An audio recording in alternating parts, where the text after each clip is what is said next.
आरुष एक पढ़ा लिखा लड़का था और बहुत अच्छी नौकरी करता था। उसकी माँ उसके लिए लड़कियां ढूंढ ढूंढ कर थक गई थीं, पर आरुष अपनी नौकरी की वजह से शादी नहीं करना चाहता था।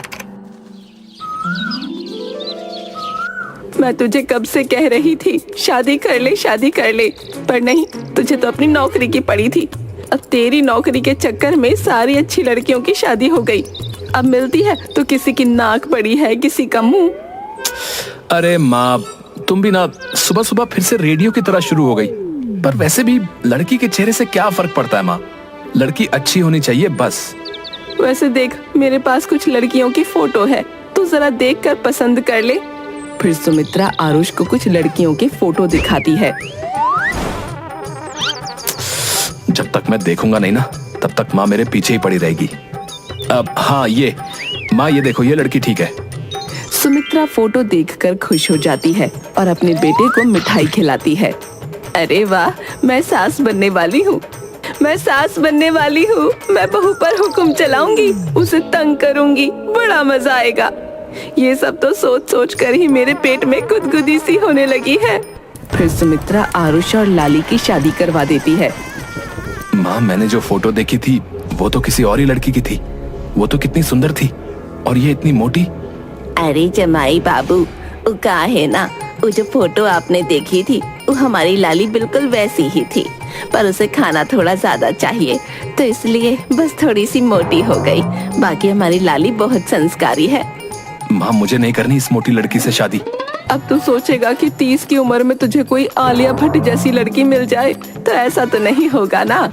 और वैसे भी शादी के बाद अपने आप ही दुबली हो जाएगी। अब देख तिवारी जी की बहू को, वो कितनी मोटी थी, अब देख माचिस की तीली जितनी दुबली हो गई है। वैसे भी मैं हूँ ना इसको दुबली करने के लिए। मैं इससे इतना काम करवाऊंगी कि ये अपने आप ही दुबली हो जाएगी। अब बैठ जा चुपचाप और मेरा दिमाग मत खराब कर। शादी के बाद मुंह दिखाई में मोहल्ले की सभी औरतें लाली को देखने आती हैं। सभी औरतें लाली को देखकर फुस-फुस करके बातें करती हैं। देख तो सुमित्रा कितनी बड़ी-बड़ी बातें किया करती थी, ऐसी बहू लाऊंगी, वैसी बहू लाऊंगी, और देख कैसी बहू लेकर आई है। अरे भैया सुमित्रा, ये गेहूं की बोरी को लाकर बीच में क्यों बिठा दिया? मीना कुमारी, पहले खुद की बहू को देख के आ, उसके बाद मेरी बहू के बारे में कुछ बोलना, समझी? अब चल मुंह दिखाई की रस्म पूरी कर। वैसे क्या लेकर आई है मेरी बहू के लिए? कोई पुराना किचन सेट ही उठाकर लाई होगी। हाँ। फिर मोहल्ले की एक औरत लाली का मुंह देखने के लिए जाती है। औरत पल्लू उठाती है तो देखती है कि लाली आराम से बैठकर रस्म के लिए रखे हुए फल खा रही थी। उसे देखकर सभी औरतें हंसने लगती हैं। वो क्या है ना आंटी जी, मैं ज्यादा देर तक भूखी नहीं रह सकती, आप खाओगी? नहीं, बस तू ही खा ले। ये सब आरुष भी देख रहा था। हे भगवान, ये लड़की तो मेरे गले की हड्डी बन जाएगी। मुझे इसे दुबला पतला करने के लिए कुछ तो करना पड़ेगा। सोच आरुष, सोच।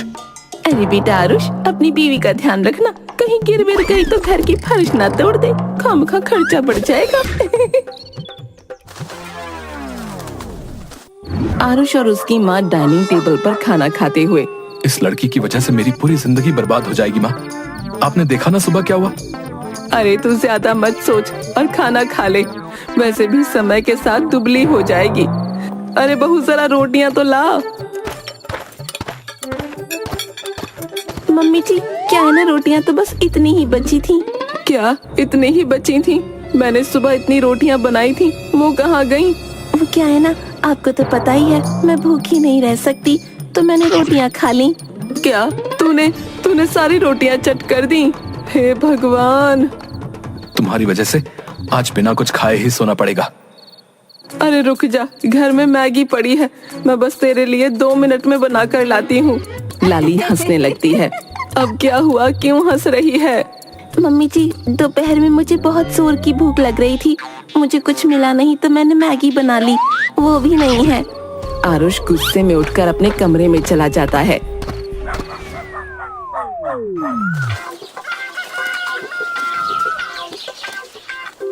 अगले दिन आरुष एक लड़की के साथ घर में आता है। मम्मी जी, क्या हुआ? इतना जोर से मत चिल्ला, कहीं भूकंप ना आ जाए। मम्मी जी, ये देखिए ना, आपके बेटे मेरे होते हुए दूसरी शादी कर ली। अरे अगर दूसरी शादी करनी थी तो मेरी जिंदगी क्यों बर्बाद की? अभी तो शादी को 2 दिन भी नहीं हुए। वैसे बेटा, लड़की तो बहुत सुंदर है, पर पहले ही कह देता तो मैं इसे तेरे लिए कभी न लाती। तू कहे तो तलाक के कागज तैयार करवा दूं। लाली और जोर जोर से रोने लगती है। नैना, मेरी माँ, रोना बंद कर। मैंने कोई दूसरी शादी नहीं की है। और माँ, वैसे भी ये शादीशुदा है, ये डाइटिशियन है। जया, मैंने लाली के लिए एक डाइटिशियन हायर की है। ये इसका वेट कम करने में इसकी मदद करेगी। वैसे अच्छा है, इसी बहाने घर का थोड़ा अनाज बच जाएगा। मैम, आप इतना ऑयली मत खाइए। आज से मैं आपको जो कहूँगी आपको वही खाना है।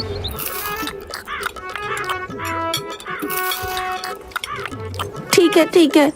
जया लाली के हाथ में से समोसा ले लेती है। मैम, ये आपका सैलेड।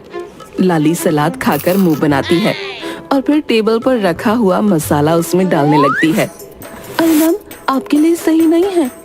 अब तू सिखाएगी कि मेरे लिए क्या सही है क्या गलत। ए लड़की, और सलाद लेकर आ। नहीं मैम, आपके लिए इतना ही बहुत है, इससे ज्यादा आप नहीं खा सकती। क्या? इतने से मेरा क्या होगा? मुझे और खाना है। नहीं लाली, तुम्हारे लिए इतना ही बहुत है। लाली उठकर अपने कमरे में चली जाती है। लाली इधर उधर देखती है और फिर दरवाजा बंद कर देती है। फिर अपने छुपाए हुए चिप्स के पैकेट निकालकर खाने लगती है। समोसे की कसम, अगर इस डाइटिशियन को ऐसे भगा नहीं दिया तो मेरा नाम भी लाली नहीं। कुछ दिन बाद, मम्मी जी, आपको नहीं लगता है जो डाइटिशियन है ये आरुष जी पर डोरे डाल रही है? क्या सच में? वैसे मेरा बेटा है ही इतना हैंडसम, उसे देखे बिना कोई लड़की रह नहीं सकती। मम्मी जी। इधर डाइटिशियन और आरुष आते हुए एक दूसरे से टकरा जाते हैं। उन्हें देखकर सुमित्रा खुश हो जाती है और लाली आग बबूला हो जाती है। मैम, आपका खाना। नहीं, मैं नहीं खाऊंगी ये। आज हमारी शादी को पूरा 1 महीना हो गया है, तो इस खुशी में आज मैं भी पालक पनीर और छोले भटूरे ही खाऊंगी। नहीं मैम, आप ये नहीं खा सकती, ये आपकी हेल्थ के लिए बिल्कुल अच्छे नहीं है। हाँ लाली, ये सही कह रही है। आप बहुत तरफदारी करते हैं इसकी, और देख रही हूँ तो मेरे पति पर बहुत डोरे डाल रही है। निकल जा मेरे घर से। मैम, आप बहुत गलत सोच रही हैं, ऐसा कुछ नहीं। सब दिखाई देता है मुझे, क्या सही है और क्या गलत। अब निकल जा चुपचाप मेरे घर से। और उसे धक्के देकर बाहर निकाल देती है। लाली, ये क्या किया तुमने? वो बेचारी तो तुम्हारी मदद ही कर रही थी। अरे क्या खाक मदद कर रही थी? मेरी नाक में दम कर रखा था उसने। और वैसे भी वो दिन भर बस आप पर डोरे ही डालती रहती थी और खाना खाने लगती है। अच्छा ठीक है, तो तुम्हें लगता है कि वो मुझ पर डोरे डालती थी? तो एक काम करते हैं, तुम्हें एक कैंप में भेज देते हैं, जहाँ पर ट्रेनर्स तुम्हें तुम्हारा वजन कम करने में मदद करेंगे। 1 महीने में ही तुम्हारा वजन बहुत कम हो जाएगा। अगली सुबह लाली बैग पैक करके कैंप के लिए चली जाती है। लाली के जाने के बाद अगली सुबह, हाय, सोचा था बहू आ जाएगी तो उस पर हुक्म चलाऊंगी, पर बहू के आने के बाद भी मुझे ही काम करना पड़ता है। हाय रे मेरी किस्मत। 1 महीने बाद, माँ, आज मैं बहुत खुश हूँ। आज लाली का कैंप खत्म हो गया है। मैं तो ये देखने के लिए बहुत ही एक्साइटेड हूँ कि वजन कम होने के बाद वो कैसे दिखेगी। हाँ बेटा, सच में उतावली तो मैं भी हूँ, बहू का वजन कम हो जाए। वो जल्दी जल्दी और ज्यादा काम करेगी। हाँ, फिर मेरी छुट्टी। तभी डोर बेल बजती है। लगता है बहू आ गई। वो दोनों दरवाजा खोलते हैं तो देखते हैं कि लाली और भी ज्यादा मोटी हो गई थी। लाली, ये तुमने क्या किया? तुम तो पहले से भी ज्यादा मोटी हो गई। आरुष जी, वो क्या है ना, वो लोग मुझसे बहुत एक्सरसाइज करवाते थे, इस वजह से मुझे बहुत ज्यादा भूख लगती थी। तो आपको तो पता ही है, मैं भूखी नहीं रहती हूँ, मुझे चक्कर आने लगते हैं। तेरा कुछ नहीं हो सकता बहू। कुछ दिनों बाद ऑफिस से आते समय आरुष को एक होर्डिंग दिखता है, जिस पर चर्बी घटाने के बारे में लिखा होता है और हॉस्पिटल का नाम और पता लिखा होता है।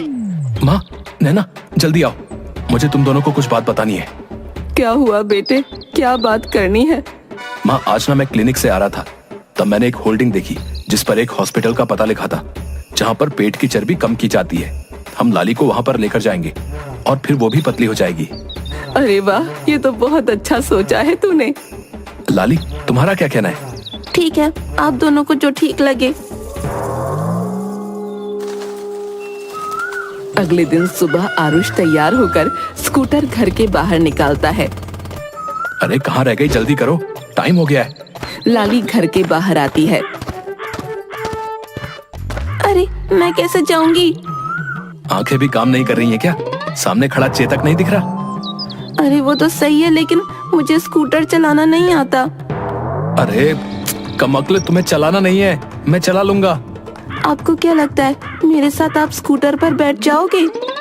अरे आओ आओ, बैठो तुम। आपकी मर्जी, मुझे क्या, चलिए। स्कूटर पर बैठने लगती है। आरुष आगे स्कूटर के हैंडल पर चिपक जाता है। अरे अरे रुको, तुम उतरो जरा। हाय राम, अब सांस आई। अरे पहले तुम बैठो, मैं बाद में बैठता हूँ। और लाली स्कूटर पर बैठ जाती है। आगे आरुष की सीट भी लाली ने ही कवर कर ली थी। अरे अब मैं कहाँ बैठूं? मेरी प्यारी डार्लिंग, थोड़ा सांस अंदर लो, मैं झट से एडजस्ट हो जाऊंगा। अजी आप भी ना, चलिए मेरे 3 तक गिनने पर बैठ जाइएगा। 1 2 3। उसके बाद दोनों हॉस्पिटल की तरफ निकल जाते हैं। बीच बीच में सांस अंदर खींचते रहना, नहीं तो हॉस्पिटल में मुझे भी भर्ती करवाना होगा।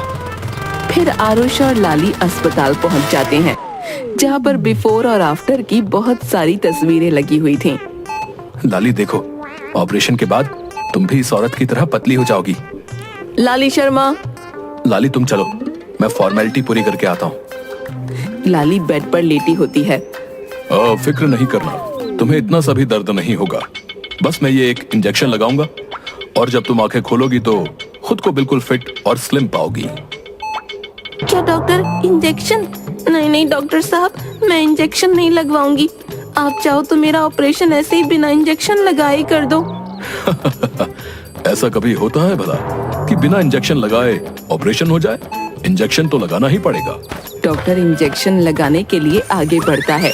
फिर लाली इधर उधर भागने लगती है और डॉक्टर और नर्स दोनों उसे पकड़ने के लिए उसके आगे पीछे दौड़ते हैं। 2 नर्स लाली के दोनों हाथ पकड़ लेती हैं। ये इंजेक्शन तुझे लगाना पड़ेगा ठाकुर।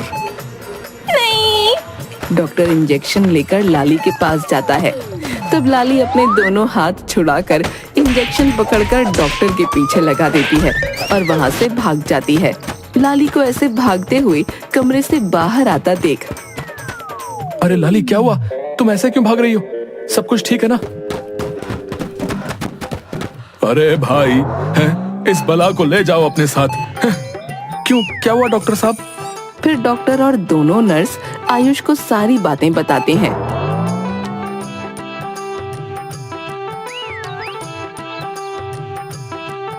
आरुष लाली की तरफ देखकर सर पर हाथ मारता है और बैठ जाता है।